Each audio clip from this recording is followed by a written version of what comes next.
Salam sejahtera saya ucapkan kepada Sir Zainul Hisham, saya Trevor Noel, dan kawan saya Michael dan Nur Atira ingin membentangkan tentang perpaduan Malaysia.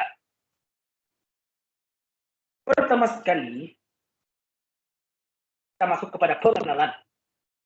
Dasar pecah dan perintah oleh penjajah British menyebabkan wujudnya jurang antara etnik, yaitu di Malaysia, yang terpisah oleh dari aspek demografi, ekonomi, politik, bahasa, dan pendidikan, dan pergaulan juga. Oleh itu, Malaysia telah membuat peristiwa 13 Mei 1969, yaitu pencetus pada beberapa usaha serta komitmen kerajaan dalam menangani isu pergaulan. Dan pada 31 Ogos 1970, rukun negara telah diisytiharkan. Pada peringkat awal, langkah yang telah diambil berupa tindakan segera yang bertujuan untuk mengekalkan kestabilan politik, keselamatan, dan keharmonian negara.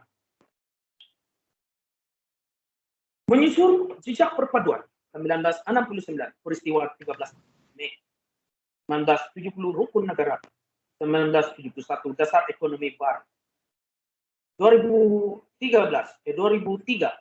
dasar sosial negara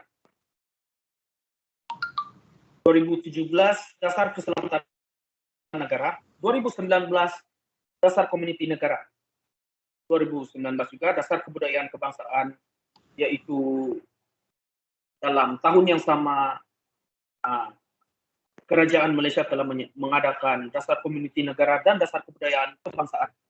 Dan pada 2021, dasar perpaduan negara, kerajaan Malaysia telah membuat penambahan baikkan dasar perpaduan negara kita. Seterusnya, kawan saya.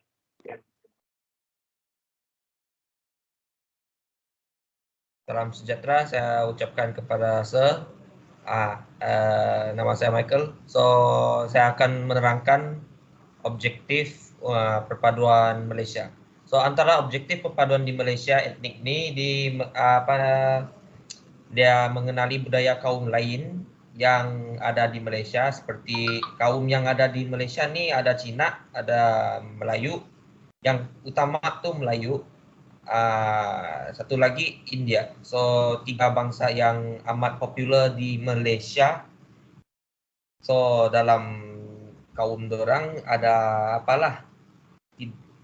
pelbagai jenis makanan kaum, pakaian kaum, perayaan kaum, dan agama kaum.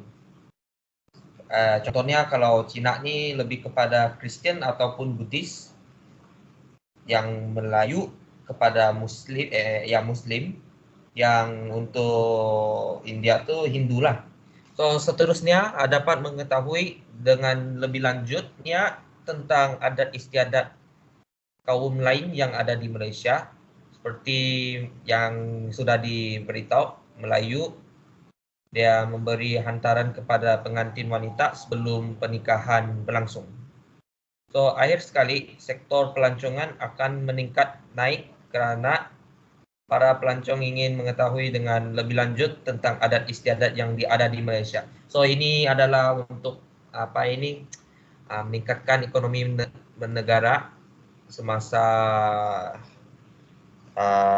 pelancongan di Malaysia ini.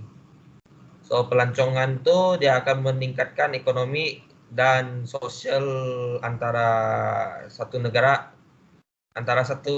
sama Malaysia lah.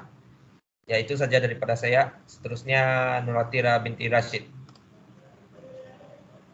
Assalamualaikum dan salam sejahtera. Saya Nuratira binti Rashid. Nombor matriks 07DE 20F2030. Saya akan membentangkan tentang kesan negatif sekiranya tiada perpaduan kaum di Malaysia.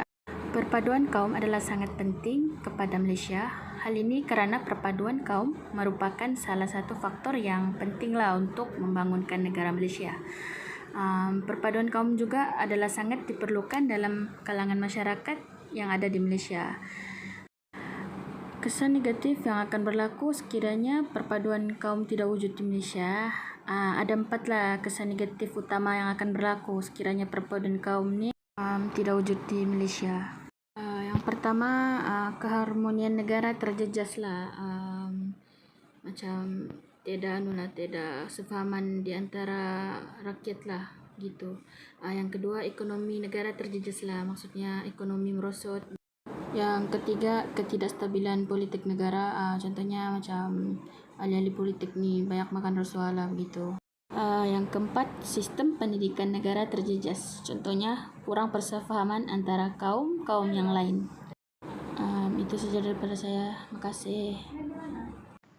So kesimpulannya, perpaduan Malaysia amat penting untuk Malaysia. Ini disebabkan sektor-sektor yang perlu dikaitkan seperti ekonomi, sosial sama politik. So tanpa perpaduan daripada kaum yang ada di Malaysia ni bukan Malaysia. Itu saja daripada kami. Sekian, terima kasih.